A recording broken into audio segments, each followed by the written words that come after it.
बिस्मिल्लाहिर्रहमानिर्रहीम, अस्सलाम वालेकुम वरहमतुल्लाहि वबरकातुहू। दोस्तों, आप अपना यूट्यूब चैनल पाक न्यूज़ लाइव देख रहे हो। मैं अमन खान। आप सब दोस्तों से गुजारिश है कि अगर आपको मेरी वीडियो अच्छी लगे तो प्लीज़ चैनल को सब्सक्राइब कर दें और लाइक और शेयर जरूर करना। आपका बहुत बहुत शुक्रिया। बात करता हूँ जीबी के इलेक्शन पर और इमरान खान की आज जो अदालत में यानी कि समाअत है जमानत की, उस पर। इसके अलावा जो दूसरे मुल्कों से हमें $100 अरब आना है, इस पर थोड़ी सी बात करूंगा। और खैबर पख्तूनख्वा और सिंध के गवर्नर ने जो कुछ कहा है उस पर बात करूंगा। और बिलावल का थोड़ी सी जो तकरीरें हैं उस पर बात करूंगा। सबसे पहले तो मैं इमरान खान पर बात करता हूं, क्योंकि आज इमरान खान की जमानत की तारीख है।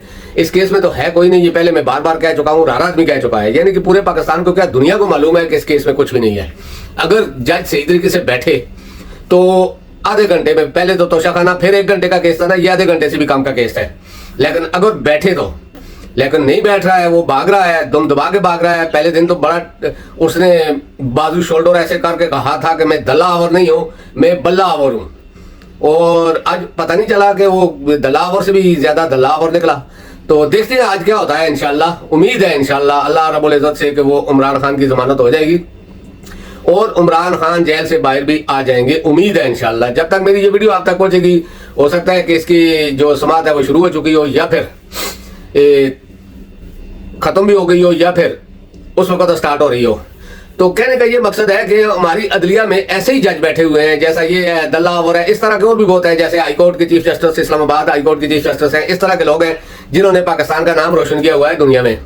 तो अब वो किस वजह से कर रहे हैं ये तो अल्लाह ही बेहतर जानता है, लेकिन जो कुछ वो कर रहे हैं वो अच्छा नहीं है, पाकिस्तान के लिए अच्छा नहीं है।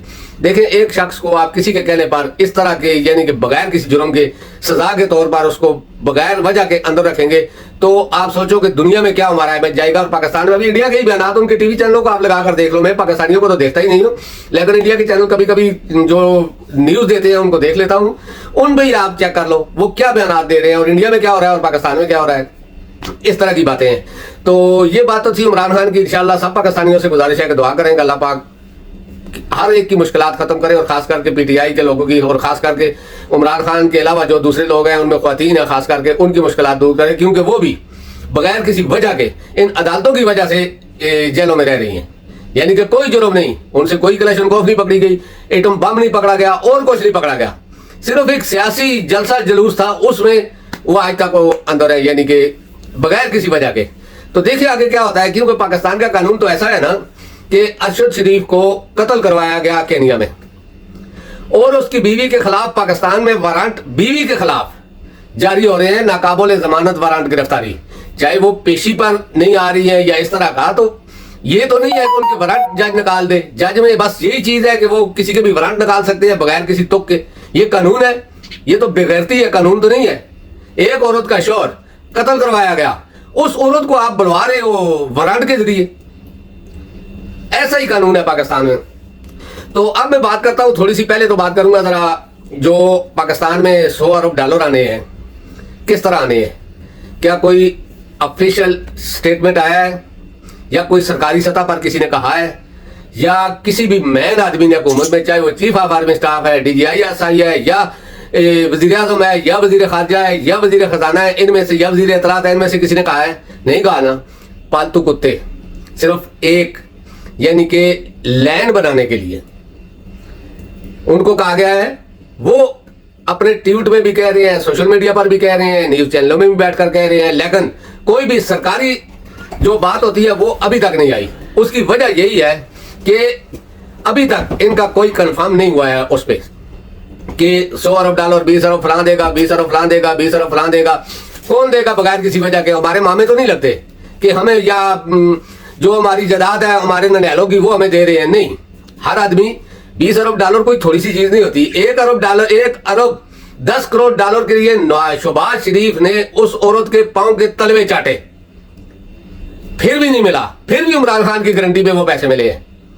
ये तलवे भी चाट कर आ गया था, लेकिन नहीं मिले। फिर उसके बाद भी वो पैसे मिले हैं तो इमरान खान के एक सिग्नेचर की वजह से।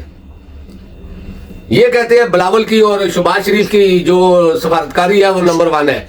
बिलावल तो खैर ये जो 15 महीने हुकूमत रही है, इसमें शायद 15 दिन पाकिस्तान में रहा है, सफारतकारी करता रहा है। यानी कि जब से ये हुकूमत आई है, कोई भी बाहर के मुल्क का कोई इस तरह का आदमी आया है जिससे कोई उम्मीद हो पाकिस्तानियों को कि पाकिस्तान के लिए कोई बेहतर चीज लाएगा, कोई उम्मीद नहीं थी ना, कोई आदमी नहीं आया ना, यही इमरान खान है। जाने से पहले 2 बार सारे इस्लामी मुल्कों के सरबराहों को उसने पाकिस्तान में बुलाया, सारे इस्लामी मुल्कों के सरबराह को, जिसको आप लोग यहूदी एजेंट कहते हो ना, उसने पूरी दुनिया में जितने भी इस्लामी मुल्क हैं सबको पाकिस्तान में बुलाया, और 2 बार बुलाया अपने दौरे हुकूमत में। ये एक आदमी को नहीं ला सकते। आप सऊदिया के जो शहजादा वलीअहद है उसका बोल रहे हैं, मोहम्मद बिन सलमान का, कि वो पहले तो बहुत प्रोपेगेंडा किया गया टीवी चैनलों की वजह से कि वो आ रहा है, ये कर रहा है, वो कर रहा है, लेकिन वो भी वापस चला गया। और हम ये सोच रहे हैं कि हमें 100 अरब डॉलर कोई खराज में नहीं दे रहा है, ये पाकिस्तान के जो कीमती असासे हैं उनको बेच रहे हैं या गिरवी रख रहे हैं। इस तरह वो पैसा अगर आएगा भी तो इस तरह आएगा। रेकोडेक का सौदा होने वाला है या हो चुका है। जिस रेकोडेक पर इमरान खान ने सर तक का जोर लगाकर उस केस को खत्म करवाया, यही चीज मुशर्रफ दौर में भी हुई थी। रेकोडेक उसने दे दिया था, फिर उसी पर अदालत ने फैसला दिया, उसी पर एक जुर्माना हुआ। उसके बाद इमरान खान ने बड़ी मुश्किल से स्टेटमेंट करके ये केस खत्म करवाया। अब उसी रेकोडेक को नजरे हैं हमारी जो निगरान हुकूमत है इसकी भी, और पीडीएम की भी, और कुछ ताकतवरों की भी। लेकिन मैं अभी इस पर श्योर नहीं हूं, जब ये पैसा आएगा तो बात निकलेगी तो पता चलेगा। लेकिन नजर यही आ रहा है कि पाकिस्तान के कीमती असासे या तो बेचे जा रहे हैं या गिरवी रखे जा रहे हैं, क्योंकि हमारे मामे नहीं लगते कि वो हमें इतना पैसा ऐसे ही निकाल कर दे दें। फिर उसके बाद मैं बात करता हूं थोड़ी सी बिलावल की तकरीरों पर। बिलावल और जरदारी का झगड़ा कुछ टीवी चैनल बार बार दिखा रहे हैं। जरदारी ने यह कह दिया, बिलावल ने वो कह दिया। यही बात शहबाज और नवाज की थी। अब बिलावल ने अगर वो पॉलिसी अपना ली है तो बात तो एक ही है, क्योंकि मामे चाचे हैं ना, मामे के बेटे हैं, फूफी के बेटे हैं। शहबाज शरीफ उसका मामा लगता है, क्या नाम है बिलावल का, और मरियम जो है वो बिलावल के मामे की बेटी है, तो बिलावल मरियम की फूफी का बेटा है। एक ही चीज है ना। जिस तरह नवाज शरीफ फौज खिलाफ बात करता था, शहबाज शरीफ हमायत में बात करता था, इसी तरह बिलावल ने भी अभी ये काम शुरू कर दिया है कि बाप हमायत करेगा, मैं मुखालफत करूंगा। लेकिन फिर कल उसकी तकरीर मैंने एक सुनी तो मुझे इतनी हंसी आई कि मैं यकीन करो कि मैं अपने मुंह पे हाथ रख लिया। कहता क्या है कि मैं इलेक्शन के दौरान इमरान खान और तहरीक इंसाफ की पूरे पाकिस्तान में जमानतें जब्त करवाऊंगा। अब सोचो, ये पिद्दी और पिद्दी का शोरबा। मैं उसको कहता हूं कि अगर तू किसी और सूबे से, सिंध के अलावा, सिंध में तो आपने अपने सारे पालतू पुलिस वाले भी सारे दूसरे तीसरे रखे हुए हैं, आप इसके अलावा किसी जगह पर इलेक्शन लड़ के देख लो। इमरान खान जेल में है फिर भी देख लो, जीबी के इलेक्शन की हालत देख लो। आप किसी जगह पर भी मुकाबला नहीं कर सकते। हाँ, ये जुबान से कर सकते हैं, बढ़ करके कर सकते हैं, लेकिन मुकाबला नहीं कर सकते। ये आपके बस की बात ही नहीं है। आप तरीके इंसाफ से लड़ना, अगर लड़ना होता ना तो आप इलेक्शन करवा कर जाते, इलेक्शन का यानी कि ऐलान करवा कर जाते। आप 14 मई वाले इलेक्शन के ऐलान पर अमल करते, लेकिन नहीं किया, क्योंकि आप लोग बुज़दिल हो।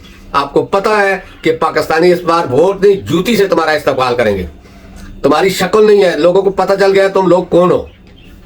तो दोस्तों, अब मैं बात करता हूं थोड़ी सी खैबर पख्तूनख्वा के गवर्नर और सिंध के गवर्नर पर। सिंध के गवर्नर ने कहा था कि जो आपका मोबाइल है इसको किसी ऐसी जगह पर रखो कि जहां पर किसी को नजर ना आए। तो मर्दों का तो चलो कोई बात नहीं, औरतें भी अगर ऐसी जगह पर रखेंगी तो उनकी इज्जत पर भी आस पड़ेगा। और मर्दों का अगर नारे के साथ बांधेंगे तो क्या, जब किसी की कॉल आएगी तो वो सलवार उतार कर मोबाइल निकालेंगे? ऐसे पागल लोग, गधे, बेवकूफ गवर्नर बनाए हुए हैं। गवर्नर का नाम ही बहुत बड़ा होता है। अब देखो उसका बयान तो देखो। और तुम पुलिस सारी तुम्हारे कंट्रोल में है, फौज तुम्हारे कंट्रोल में है, तुमसे ये दहशतगर्दों को तो छोड़ो तुम लोग, वो तो खैबर पख्तूनख्वा के गवर्नर ने बता दिया है। दहशतगर्दों को तो छोड़ो, तुम्हारे से जेब कुतरे नहीं काबू हो रहे। वजह यह है कि वो सारे तुम्हारे लोग हैं, तुम लोगों को बता देते हैं। इसलिए तुम लोगों को बोल रहे हो कि तुम अपने अपने मोबाइल को ऐसी खुफिया जगह पर रखो। अभी पेट के अंदर एक बनाओ, यानी कि जंजीर लगा के पेट के अंदर एक जेब बनाओ, उसमें रखो। ऐसे लोग, अभी क्या कहूं इन लोगों को। फिर खैबर पख्तूनख्वा के गवर्नर का बयान सुने, वो कहता है दहशतगर्दी कोई मसला नहीं है। ठीक है, तुम्हारे लिए मसला नहीं है ना, तुम लोगों के खुद ही दहशतगर्द है ना, तुम लोग खुद करवा रहे हो, इसलिए तुम्हारे लिए मसला नहीं है। लेकिन हम लोगों के लिए तो मसला है। हमारे बेगुनाह फौजी मार रहे हैं, उनके लिए तो मसला है, तुम्हारे लिए मसला नहीं है, क्योंकि तुम्हारे अपने आदमी है। कैसे बेगैरत लोग तुम जो इस तरह की बातें कर रहे हो। पाकिस्तान डूब रहा है और तुम चैन की बैंसरी में जा रहे हो। खैबर पख्तूनख्वा का गवर्नर कह रहा है कि दहशतगर्दी तो मसला ही कोई नहीं है। अब देखो, मसला ही कोई नहीं है दहशतगर्दी इनके लिए। पूरी दुनिया में कोई आदमी पाकिस्तान, अफगानिस्तान जैसा मुल्क पाकिस्तान में आने से अपने शहरियों को रोक रहा है, तो दहशतगर्दी इनके लिए मसला ही कोई नहीं है। अब दहशतगर्दी को रोकने के बजाय इस तरह के बयानात देकर अवाम के जख्मों पर नमक छिड़कना, ये कहाँ की यानी कि तो क्या ऐसे लोग इन्होंने बैठाए हुए हैं। तो अब बात करता हूँ जरा थोड़ी सी जीबी का इलेक्शन भी। अभी तक जिस वक्त मैं ये वीडियो अपलोड कर रहा था उस वक्त तक तो यानी कि सरकारी तौर पर रिजल्ट ऐलान नहीं हुआ था, ऐलान का इसका इलेक्शन का। लेकिन अब पूरी दुनिया में ये बातें हो रही हैं, क्योंकि आपको पता है कि कश्मीरी पूरी दुनिया में छाए हुए हैं, गिलगित बल्तिस्तान के लोग पूरी दुनिया में छाए हुए हैं। अब पूरी दुनिया में ये बात हो रही है कि एक इलेक्शन, अगर इलेक्शन कमीशन या सरकारी सतह पर उसका रिजल्ट, जिसमें टोटल शायद 20 के 25 पोलिंग स्टेशन होंगे, उसका रिजल्ट नहीं दे सकती या नहीं हो रहा है, तो वो पूरे पाकिस्तान का इलेक्शन कैसे साफ और शफाफ करवाएगी, और ये इलेक्शन कमीशन कैसे करवा सकता है। इसकी इतनी यानी कि वो ताकत नहीं है कि एक जगह का सिर्फ 20 यानी कि एक हल्के का, वो भी छोटा सा हल्का, जिसमें तकरीबन 20 से 25 हजार वोट या 30,000 होंगे, 30,000 वोटर होंगे, उसका ऐलान नहीं कर सकता, रिजल्ट नहीं दे सकता, तो वो पाकिस्तान का कैसे करेगा। तो दोस्तों इस पर आप सोचो। अब तक के लिए इतना ही, इंशाल्लाह नेक्स्ट व्लॉग में आपसे मुलाकात होगी। अल्लाह पाक आप सबको अपने फरमान में रखे। अस्सलाम वालेकुम व रहमतुल्लाहि व बरकातहू।